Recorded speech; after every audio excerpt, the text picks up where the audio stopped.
Okay, the book we're reading this week is Did I Ever Tell You How Lucky You Are by Dr Seuss, who's one of my favourite authors.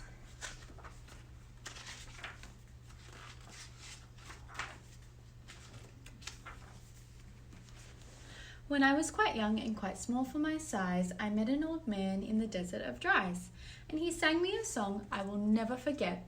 At least, well, I haven't forgotten it yet. He sat in a terribly pricky place, but he sang with a sunny, sweet smile on his face. When you think things are bad, when you feel sour and blue, when you start to get mad, you should do what I do. Just tell yourself, ducky, you're really quite lucky. Some people are much more, oh ever so much more, oh muchly, much, much more unlucky than you. Be glad you don't work on the Bungle Bung Bridge that they're building across Booba Bay at Bum Ridge. It's a troublesome world, or the people who are in it are troubled with troubles almost every minute. You ought to be thankful a whole heaping lot for the places and people you're lucky you're not. Just suppose, for example, you lived in Gazette and got caught in that traffic on Zate Highway 8. Or suppose, just for instance, you lived in Geyser with your bedroom up here and your bathroom up there.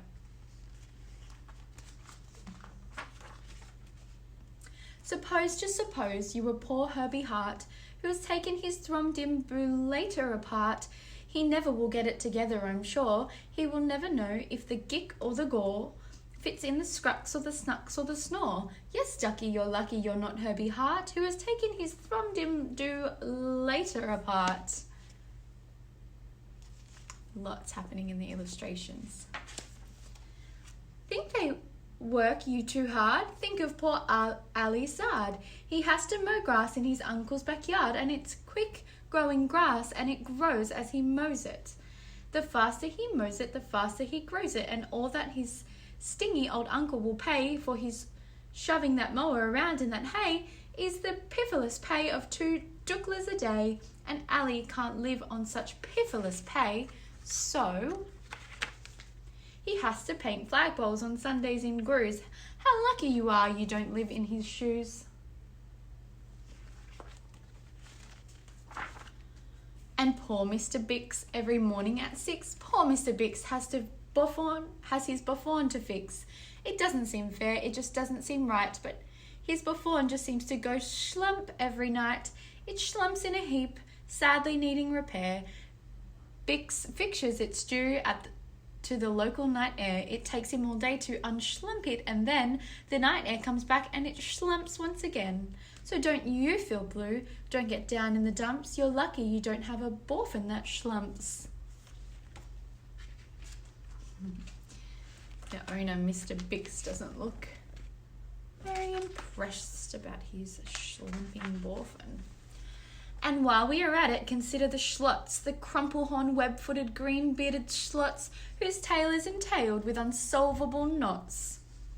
If he isn't much worse off than you, I'll eat my umbrella, that's just what I'll do.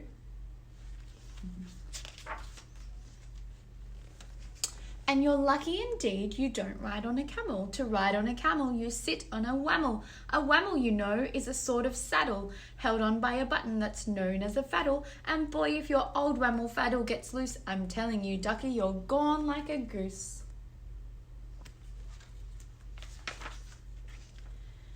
And poor Mr. Potter, T-crosser, I-dotter, he has to cross T's and he has to dot I's, and in I and T factory, out in Van Nuys. Looks like a big job there. Oh, the jobs people work at out west near Horch Horch. There's a Horch Horch bee watcher. His job is to keep both his eyes on the lazy town bee. A bee that is watched will work harder, you see. Well, he watched and he watched, but in spite of his watch, that bee didn't work any harder, not much. So then somebody said, our old bee-watching man just isn't bee-watching as hard as he can. He ought to be watched by another Horch-Horcher. The thing that we need is a bee-watcher-watcher. Well, the bee-watcher watched bee-watcher. He didn't watch well, so another horcher had come in as a watcher. And today all the horchers who live in Horch are watching the watcher. Who's watching that bee? You're not a watcher, you're lucky, you see.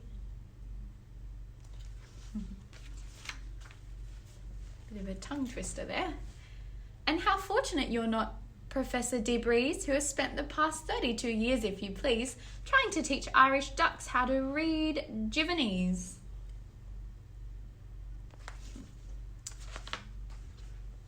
And think of the poor puffing Pugglehorn players who have to parade down the Pugglehorn stairs every morning to wake up the Prince of Pooboken.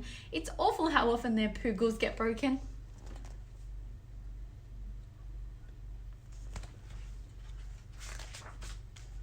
And oh, just suppose you were poor Harry Haddo. Try as he will, he can't make any shadow. He thinks that perhaps something's wrong with his giz, and he thinks that, by golly, there probably is.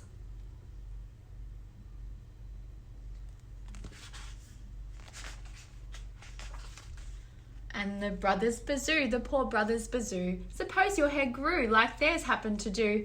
You think you're unlucky, I'm telling you, ducky. Some people are muchly, oh ever so muchly more unlucky than you.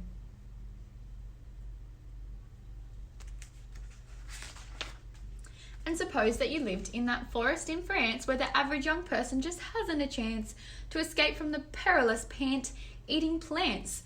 And your pants are safe. You're a fortunate guy. You ought to be shouting, how lucky am I? Oh, goodness. I'm loving the rhyming happening. And speaking of plants, you should be greatly glad-ish you're not Farmer Falkenberg's 17th radish. I wonder why.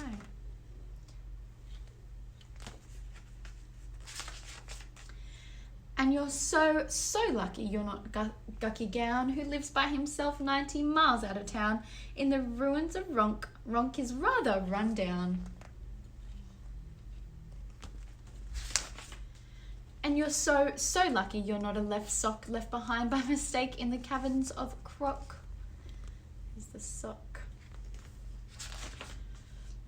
Thank goodness for all of the things you are not. Thank goodness you're not something someone forgot and left all alone in some punkerish place like a rusty tin coat hanger hanging in space. That's why I say, ducky, don't grumble, don't stew. Some critters are much, oh ever so much, so muchly, much more unlucky than you. There's a bit of a lesson that the old man is trying to tell Ducky in this story. It's to be grateful, really, for where he is in life, and that there are people much worse off. So that's an interesting way of doing so. Lots of rhyming and repetition and interesting illustrations in that book. Tell me what you liked about the book.